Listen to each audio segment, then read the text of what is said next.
विधानसभा उपचुनाव राजस्थान की जाटलैंड राजनीति में महत्वपूर्ण मोड़ है, जहां चुनावी नतीजे केवल स्थानीय सत्ता समीकरणों को ही नहीं बल्कि हनुमान बेनीवाल की राष्ट्रीय लोकतांत्रिक पार्टी के भविष्य को भी प्रभावित कर रहे हैं। यदि हनुमान बेनीवाल की पत्नी कनिका बेनीवाल ये चुनाव हार जाती है तो इसका सीधा असर आरएलपी की विधानसभा में उपस्थिति और पार्टी की राजनीतिक स्थिति पर पड़ेगा। बता दें कि वर्तमान में बेनीवाल जो नागौर से सांसद हैं, उनकी पार्टी का एक भी विधानसभा सदस्य नहीं है। हनुमान बेनीवाल ने चुनाव प्रचार के दौरान स्पष्ट किया था कि यदि उनकी पत्नी ये चुनाव हारती है तो लोग यह मान सकते हैं कि आरएलपी पूरी तरीके से समाप्त हो गई है। खिरसा सीट जो आरएलपी के लिए एक पारंपरिक गढ़ मानी जाती है, यदि बेनीवाल परिवार हार जाता है तो यह उनकी राजनीतिक विरासत के लिए बड़ा धक्का होगा। खासकर यह तब जब बेनीवाल के परिवार का खिरसा सीट से 47 साल पुराना संबंध है, जो राजनीति की एक मजबूत धारा का प्रतीक बन चुका है। इस बार के चुनावी मुकाबले में सिर्फ आरएलपी और बीजेपी के बीच ही नहीं बल्कि कांग्रेस के उम्मीदवार डॉक्टर रतन चौधरी के मैदान में आने से मुकाबला त्रिकोणीय हो गया है। इससे आरएलपी के लिए स्थिति और कठिन हो गई है। चुनावी प्रचार में बेनीवाल के खिलाफ पूर्व में पार्टी छोड़ चुके रेवंत राम डांगा, जो अब बीजेपी की टिकट पर चुनावी मैदान में हैं, ने अपनी पूरी ताकत लगा दी है। रेवंत राम डांगा की 2023 के विधानसभा चुनाव में बेनीवाल को कड़ी टक्कर देने के बाद अब खिरसर उपचुनाव में बेनीवाल परिवार के खिलाफ उनकी उम्मीदें और भी बढ़ गई है। अगर कनिका बेनीवाल यह उपचुनाव हार जाती है तो आरएलपी की राजस्थान में विधानसभा में उपस्थिति समाप्त हो सकती है।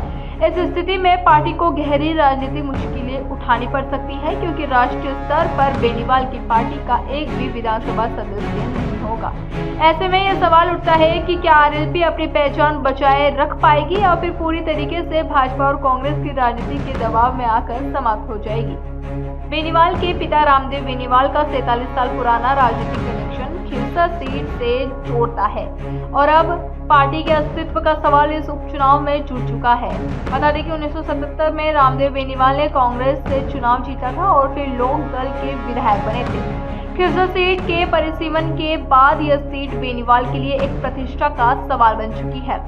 इस चुनाव में हनुमान बेनीवाल और उनकी पार्टी ने अपने प्रचार अभियान में सोशल मीडिया का भरपूर उपयोग किया है, खासकर जाट समुदाय को ध्यान में रखते हुए।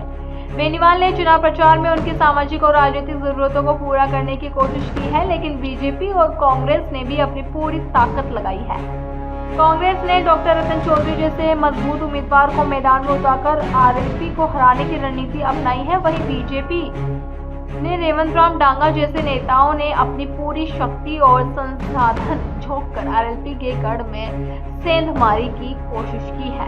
खिरसर उपचुनाव आरएलपी के लिए महज एक चुनाव नहीं है बल्कि अस्तित्व की लड़ाई बन चुका है।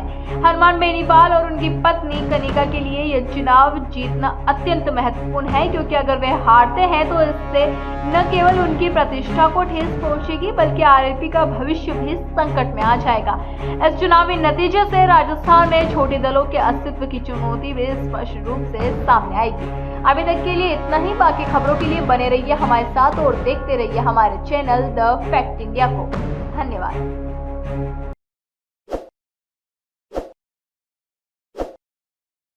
ताज़ा खबरों के लिए विजिट करें द फैक्ट इंडिया की वेबसाइट और डाउनलोड करें द फैक्ट इंडिया ऐप।